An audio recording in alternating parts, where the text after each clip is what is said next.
Hello, beautiful people. Good morning. Happy Monday to you. If you're listening to this episode on a Monday, I hope that you woke up this morning with a sense of peace and purpose and excitement about the day. Wherever you are in the world, I hope that you are safe and healthy and sound, and I hope that you know that you're loved. What a few months it has been, right? I mean, quarantine, isolation, now coming out of quarantine, trying to figure out how to reemerge and at what pace. I hope that you're being really easy and gentle with yourself and your loved ones because we are in such unprecedented times. You know, recently I was having a conversation with a friend and she's going through a very difficult time. One of her friends was diagnosed with cancer. And I think in those moments of deep trauma and worry, one of the things that we do is put pressure on ourselves to make choices and decisions that we feel are the best.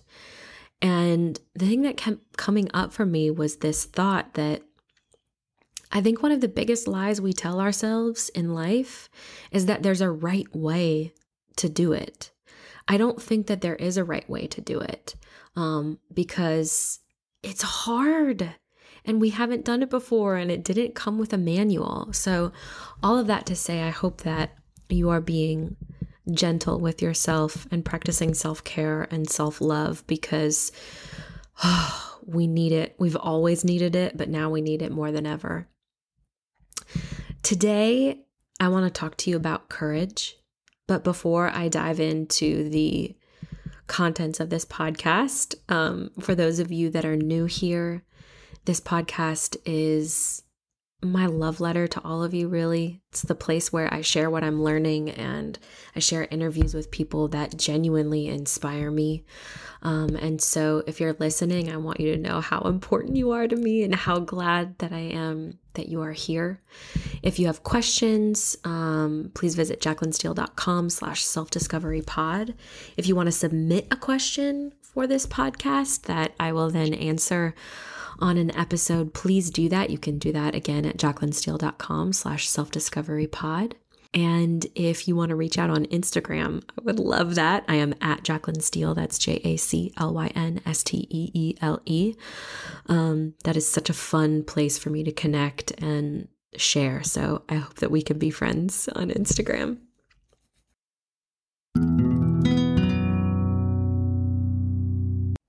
All right, friends, I am introducing a new segment in the Self-Discovery podcast, and it is going to be called the Self-Discovery Spotlight, where I am going to highlight different community members who have left 5-star reviews for the podcast, which is so extremely exciting. I've mentioned it before, but it's worth mentioning again. Reviews are absolutely vital in the podcast world to ensure that your podcast is seen by more people. So I don't understand how the algorithm works exactly, but more reviews equals more eyeballs. So it's a big deal. And I want to thank you, everyone who has already left a review. And today's spotlight is by Ashley Heather. And she said, after listening to the first episode, I am hooked. I can already tell that this is going to be an awesome deep dive into our hearts, minds, and souls.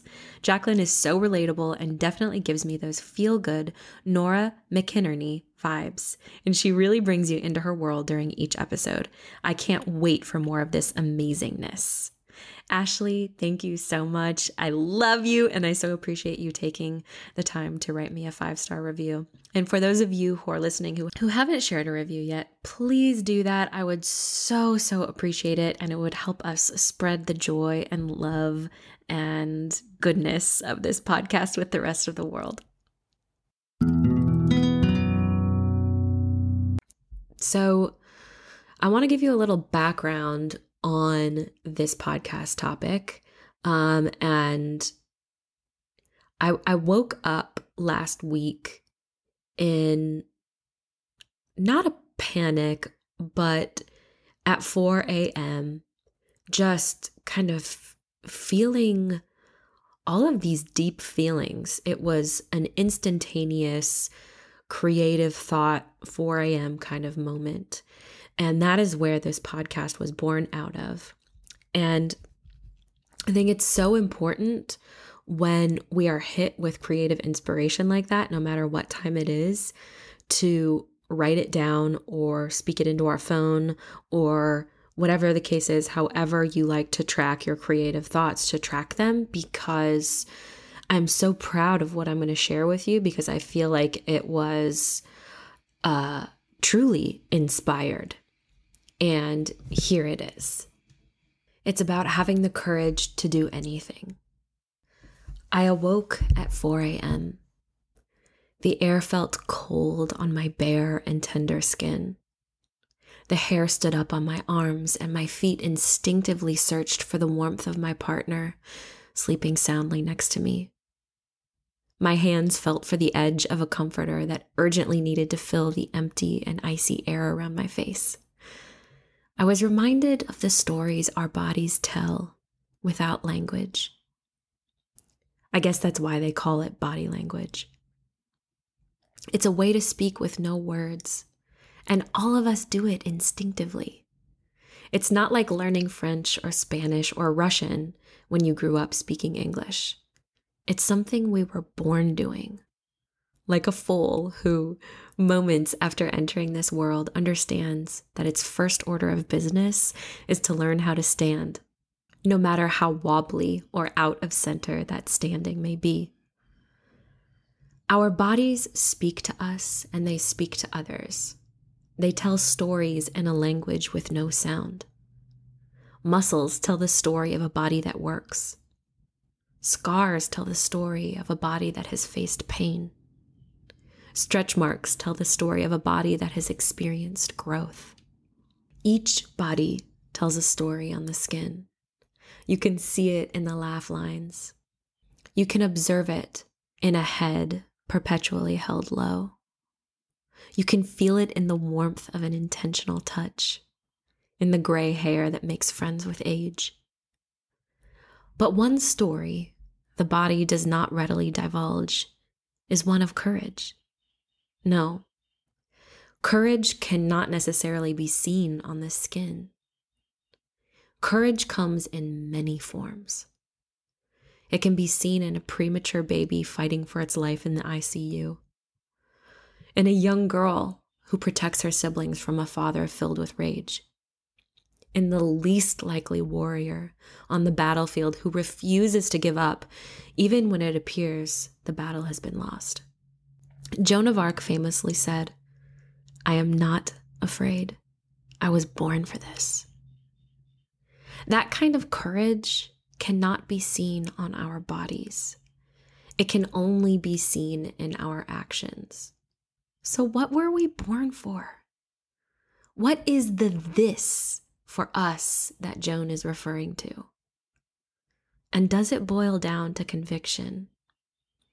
Is our depth of courage parallel to our level of conviction? I want to tell you a story. When I was 16 years old, on an early Saturday morning, I set out to a little airstrip with my mother and my then boyfriend.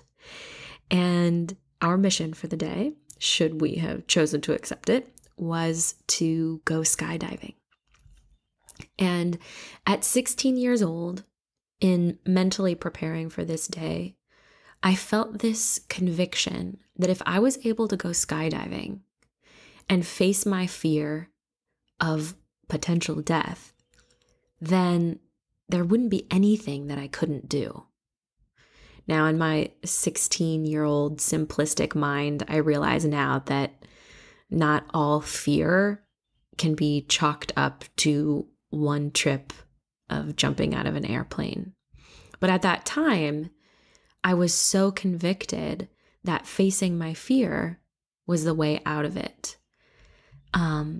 Since then, I have fallen away from that at times, but I do know that to be, in a very general way, true. And so on that day, I showed up to this tiny little landing strip with a little Cessna airplane. And I knew before I ever got into the airplane that I was going to jump. And the interesting thing about this experience was we were not tandem skydiving. We were solo skydiving. And so we had about a 4-hour training course. They went over all of the things that could go wrong, what to do if your parachute didn't open right away. We were instructed on how to use the walkie-talkies that we would be connected to, on and on and on. 4 hours of this fairly intense training so that if anything went wrong, you could save your own life. And as we put on our little jumpsuits and strapped on the parachutes to our backs and got into the plane, I felt such a sense of fear, but also such a sense of excitement because I knew that if I could do this, then I could do anything. And so my conviction was extremely firm. Now, I do want to say this. I said that we were solo skydiving, and that is absolutely true, but we were not allowed to free fall on our own. So what happened was we went up 5,000 feet, 7,000 feet, something like that. And this little airplane, if you can imagine it, it's like one of those airplanes that you would see flying around in Alaska. Very, very small.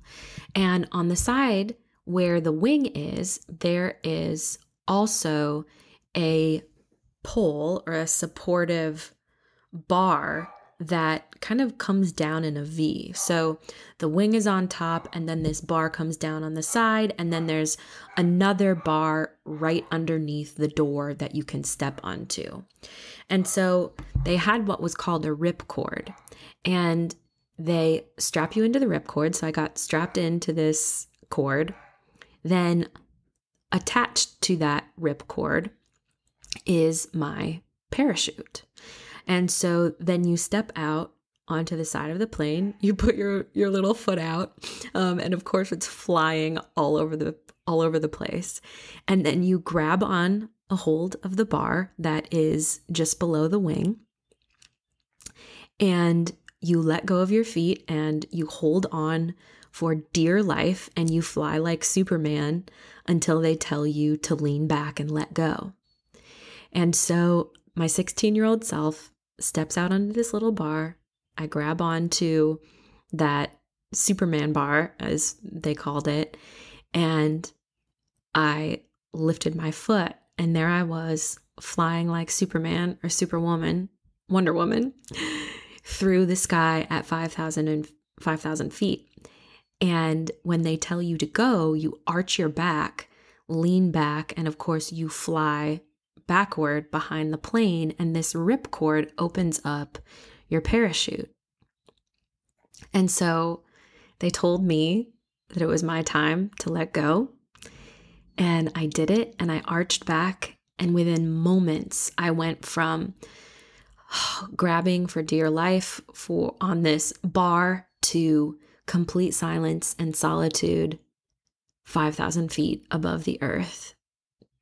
And it was incredible. I cannot even describe to you the sense of peace that I felt being that high up and that alone. And of course, it was still scary. I was navigating my own parachute, but the whole time I had somebody on a walkie-talkie, telling me lean left, lean right, pull this, pull that. And so I felt also a sense of safety. And then after the whole experience was over and I landed and I was safe, I had this sense of understanding that my conviction before I even got up into that plane was stronger than my fear. I knew why I was doing this. It wasn't just to show off or have a cool experience. It was because I wanted to face my fear.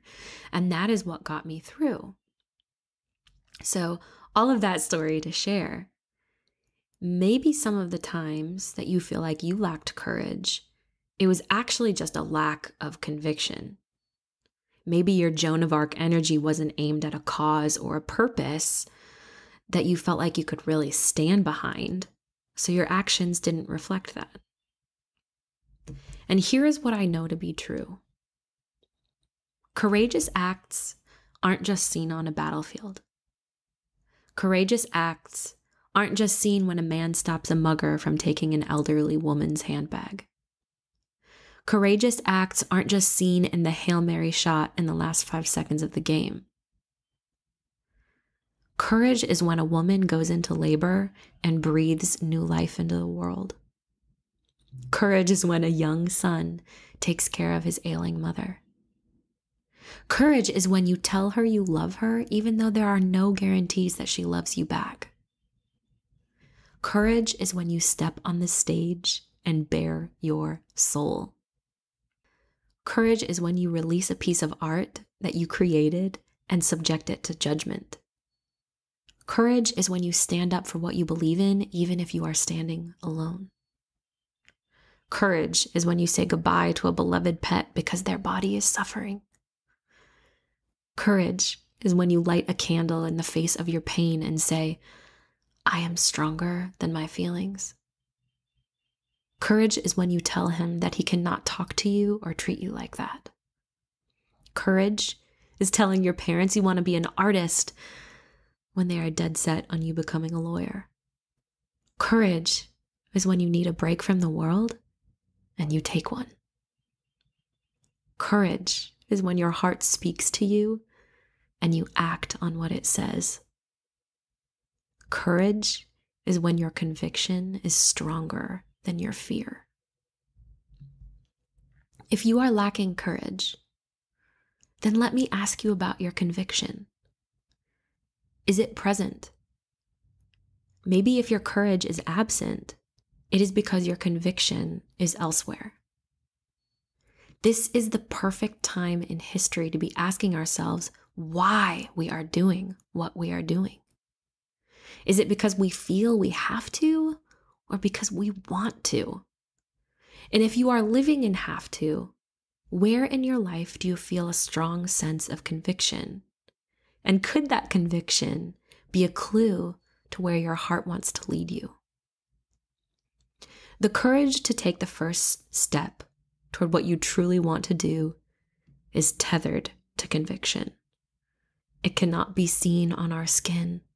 It can only be seen in our brave and bold actions.